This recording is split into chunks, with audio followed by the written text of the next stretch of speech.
और इस पे लगी रहती है एक झिल्ली। तो एक पतली हड्डी और झिल्ली के द्वारा जो अपनी ये नासा गुहा है ये दो भागों में बटी होती है। कोई दिक्कत यहाँ तक? अब जो ये नासा गुहा है जो दो भागों में बटी रहती है, इसके अंदर कई संरचनाएं पाई जाती हैं जो इसके अंदर प्रवेश करने वाली वायु को शुद्ध करने का कार्य करते हैं। अब वायु को शुद्ध करने का मतलब क्या है? जो वायु ग्रहण की जाती है, मतलब नासा गुहा से हमारे फेफड़ों में प्रवेश करती है, उस वायु में हम जानते हैं धूल के कण, पराग कण, कई बैक्टीरिया, फफूंद आदि उपस्थित होते हैं।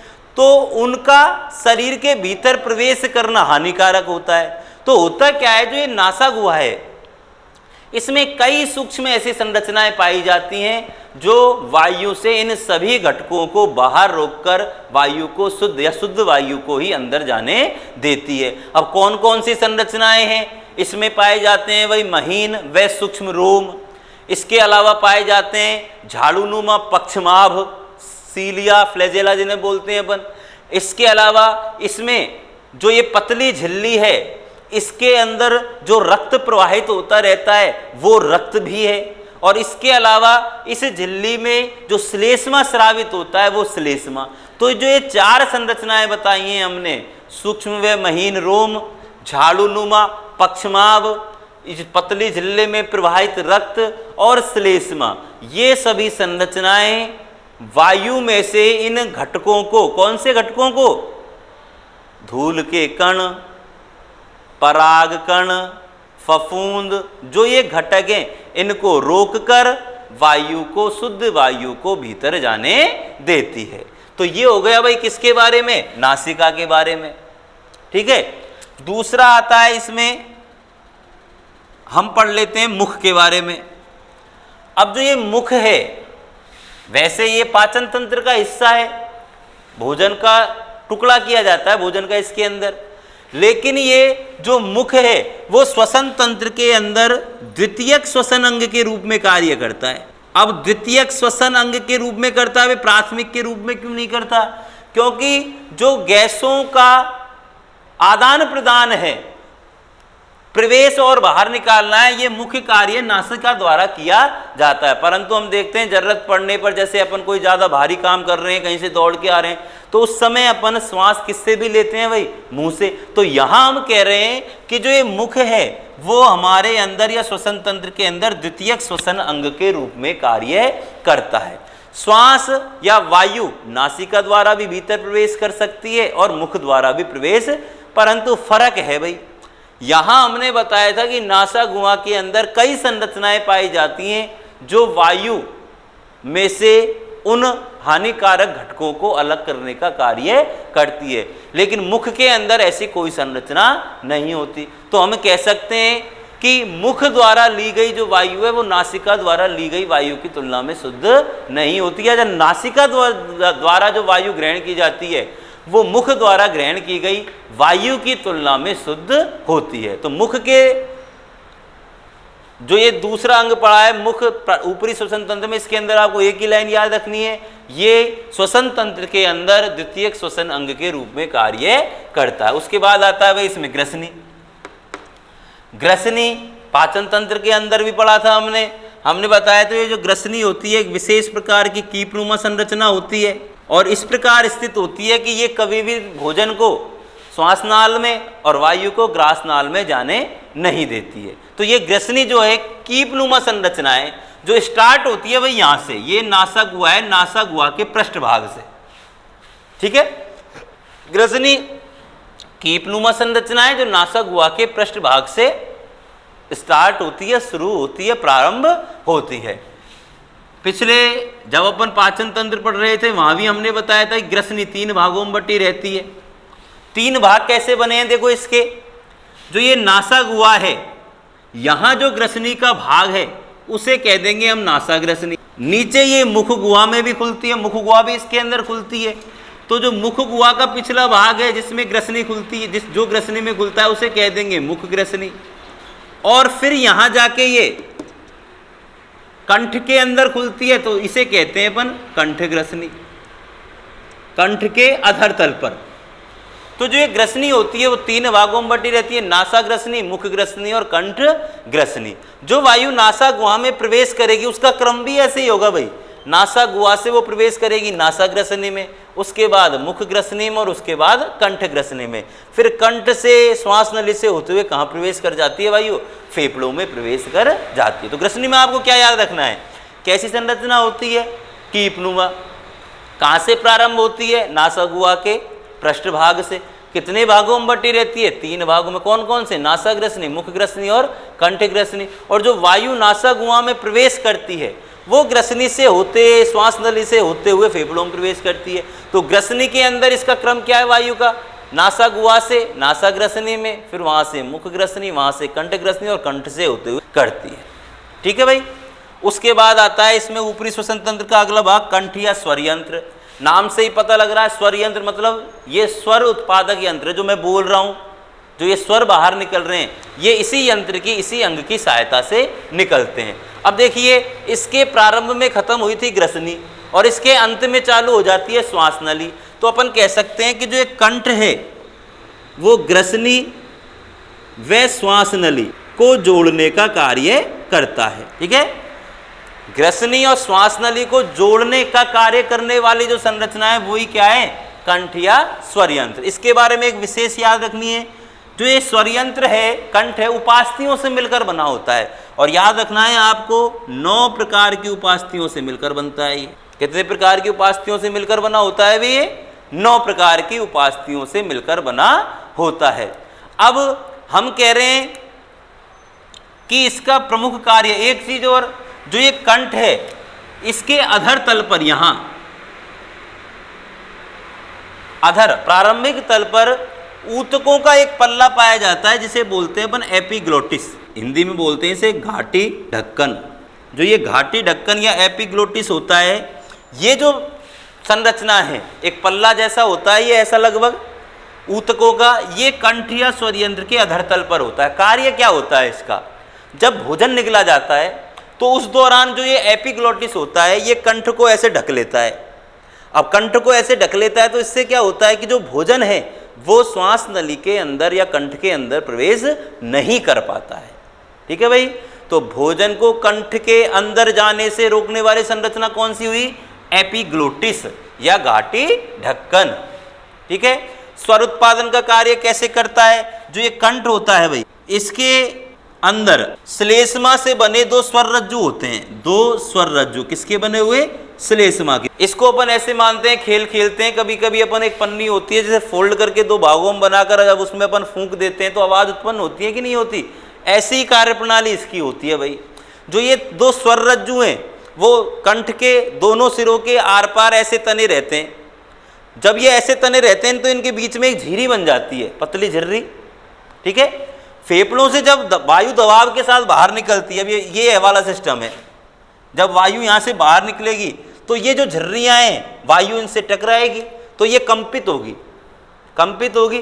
तो इनके कंपित होने से ही हमारे कंठ से भिन्न भिन्न प्रकार की ध्वनियाँ बाहर निकलती है। तो स्वर उत्पादक यंत्र या कंठ जो है वो स्वर का उत्पादन कैसे करता है? इसकी कार्यप्रणाली बिल्कुल जो पन्नी वाला खेल खेलते हैं अपन, बजाते हैं उसे, वैसा ही सिस्टम है। श्लेष्मा के बने 2 स्वर रज्जु तने रहते हैं, बीच में झिरी बन जाती है, फेफड़ों से दबाव के साथ जो वायु निकलती है और इनसे होकर गुजरती है तो ये कंपन करने लगते हैं, जिसके कारण ही भिन्न भिन्न प्रकार की ध्वनियाँ उत्पन्न होती है। तो ये हो गया स्टूडेंट्स अपना ऊपरी श्वसन तंत्र, जिसमें अपने नासिका, मुख, ग्रसनी और कंठ या स्वर यंत्र के बारे में पढ़ा। ठीक है। अब इसके अंदर आते हैं अपन निचला श्वसन तंत्र। निचला श्वसन तंत्र कंठ के नीचे से चालू हो जाता है भाई, और ये इन श्वास नली, श्वसनी व श्वसनिका और फेफड़ों इनसे मिलकर बना होता है। श्वास नली कंठ के नीचे स्थित लगभग 5 इंच लंबी नलिका होती है। ये जो कंठ के नीचे ये लंबी नलिका है लगभग 5 इंच की, ये वाली यही है श्वास नली। अब इसके अंदर हम देखते हैं कुछ छल्ले समान संरचना बनाई है हमने। ये होते हैं इसके अंदर सी आकार के छल्ले, जो भी उपास्थि के ही बने होते हैं।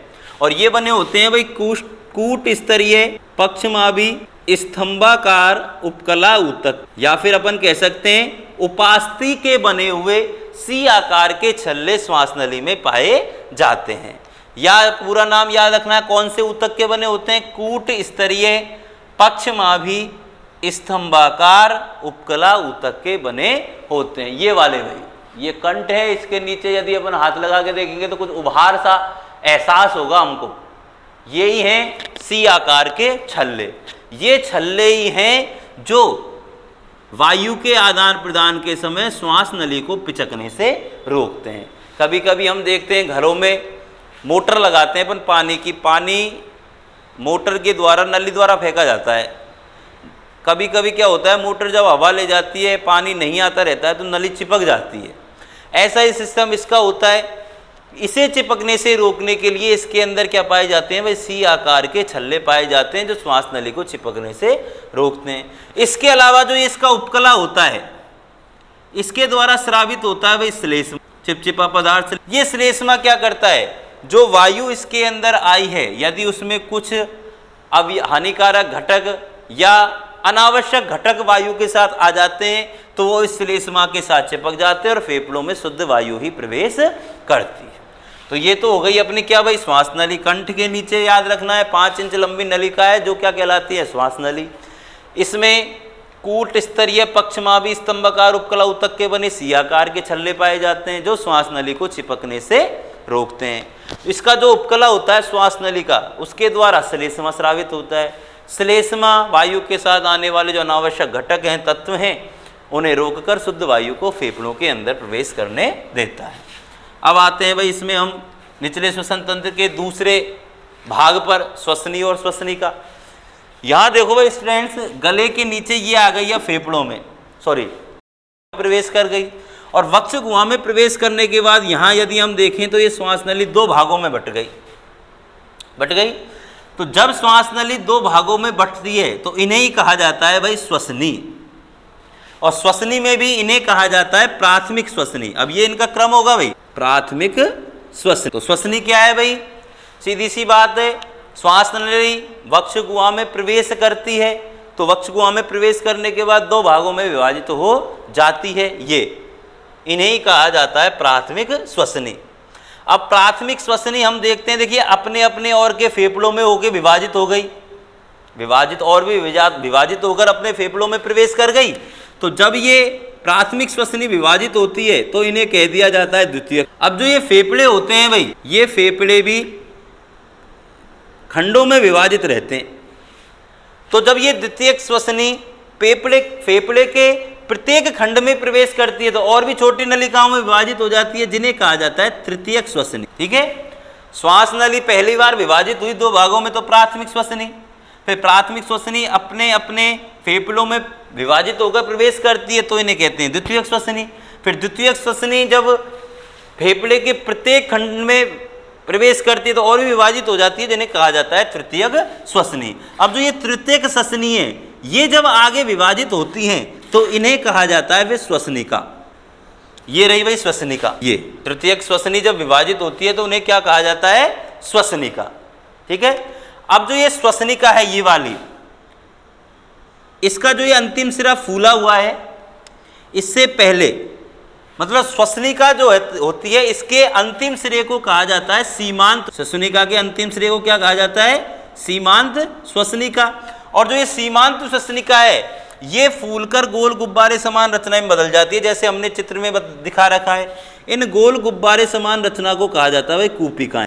और कूपिकाएं ही वो संरचनाएं हैं फेफड़ों के अंदर वास्तव में जिनके अंदर गैसों का आदान प्रदान होता है। मतलब यहाँ से वायु प्रवेश करेगी तो वो इन्हीं कूपिकाओं में आकर भर जाती है और यहाँ से फिर आगे शरीर के विभिन्न भागों में पहुँचाई जाती है, और शरीर के विभिन्न भागों से जो ऑक्सीजन आती है वो भी यहीं भरी जाती है, फिर यहाँ से बाहर निकाल दी जाती है। तो वास्तव में पूछ लिया जाए कि फेफड़ों के अंदर भी या फेफड़ों की जो संरचनात्मक और क्रियात्मक इकाई होती हैं वो क्या होती हैं? वो ये कूपिकाएं होती हैं जिनके अंदर गैसों का विनिमय या आदान प्रदान होता है। ठीक है, तो ये हो गया भाई श्वसनी या श्वसनिका। कुछ भी याद नहीं करना भाई श्वसनी या श्वसनिका में। फेफड़ों जो ये श्वास नली वक्ष गुहा में प्रवेश कर 2 भागों में बढ़ जाती है, जिन्हें प्राथमिक श्वसनी कहते हैं। फिर इनका विभाजन करते चलो। प्राथमिक श्वसनी विभाजित होकर अपनी अपनी ओर के फेफड़ों में प्रवेश करती है तो इन्हें द्वितीयक श्वसनी कहते हैं। द्वितीयक श्वसनी फेफड़े के प्रत्येक खंड में प्रवेश कर विभाजित होती है तो इन्हें तृतीयक श्वसनी कहते हैं। तृतीयक श्वसनी अपने आगे विभाजित होती है तो इन्हें श्वसनिका कहते हैं। श्वसनिका का अंतिम सिरा कहलाता है सीमांत श्वसनिका, जो फूलकर एक गोल गुब्बारे समान रचना में बदल जाता है, जिन्हें कहा जाता है कूपिकाएं। कूपिकाएं फेफड़ों की संरचनात्मक व क्रियात्मक इकाई होती हैं, क्योंकि इन्हीं के अंदर गैसों के आदान प्रदान की क्रिया संपन्न। ठीक है, उसके बाद आता है फेफड़े।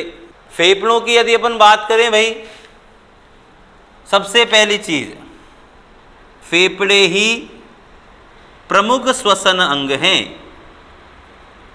श्वसन तंत्र का निर्माण तो ये सभी अंग मिलकर करते हैं, लेकिन प्रमुख श्वसन अंग यदि तो कोई तुमसे पूछे कि मानव में प्रमुख श्वसन अंग के तौर पर क्या पाए जाते हैं, तो क्या पाए जाते हैं भाई? फेफड़े, लंग्स जो हैं, फेफड़े जो हैं वो प्रमुख श्वसन अंग के तौर पर कार्य करते हैं। संख्या में जैसे हमने दिखा रखा है, एक जोड़ी होते हैं, वक्ष गुहा में डायफ्राम के ऊपर स्थित होते हैं। ठीक है, हल्के गुलाबी रंग के होते हैं फेफड़े, हल्के गुलाबी रंग। तो फेफड़ों के बारे में सबसे पहली चीज प्रमुख श्वसन अंग है, संख्या में एक जोड़ी है, वक्ष गुहा में डायफ्राम के ऊपर स्थित होते हैं, हल्के गुलाबी रंग के होते हैं। जिनमें से जो दाईं तरफ यदि खड़ा हो जाऊं तो दाईं तरफ वाला ये दायां फेफड़ा हो जाएगा भाई,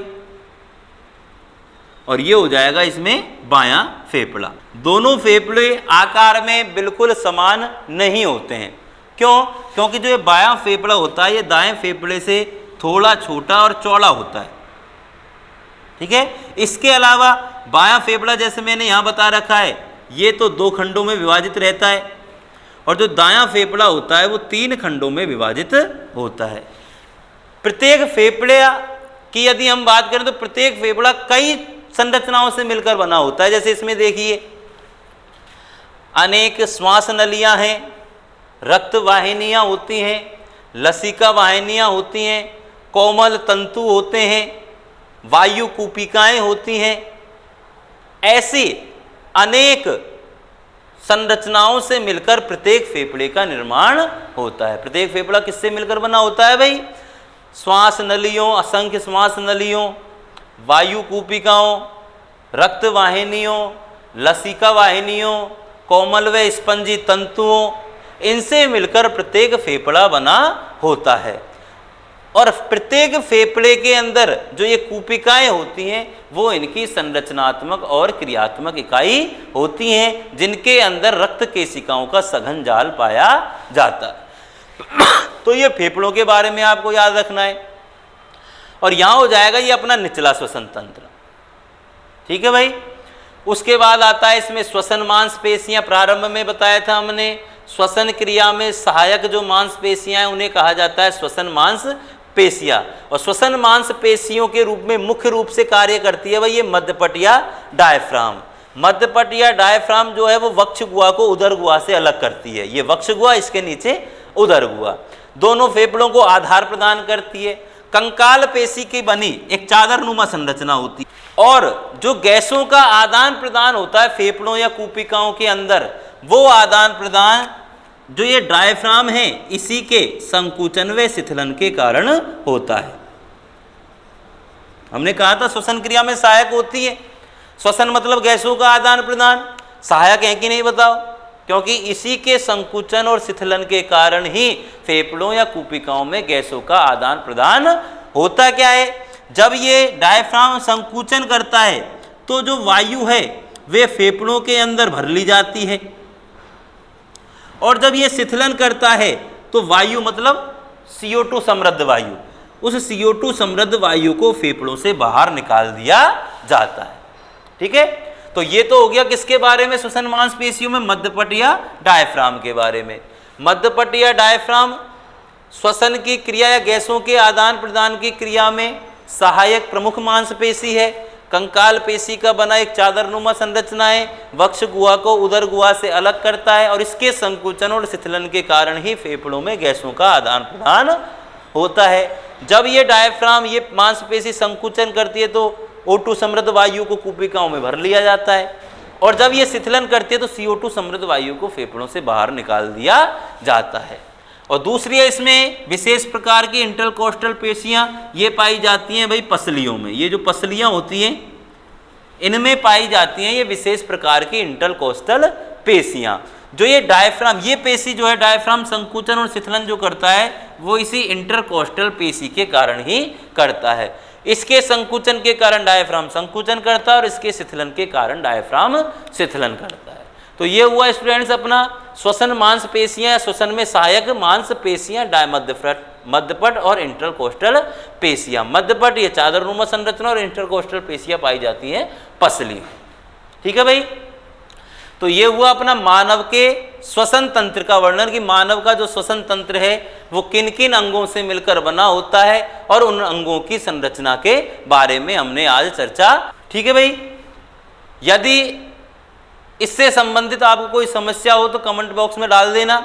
कल के वीडियो में या अगले वीडियो में हम श्वसन की क्रिया श्वसन तंत्र के अंदर कैसे संपन्न होती है इसके बारे में चर्चा करेंगे। ठीक है।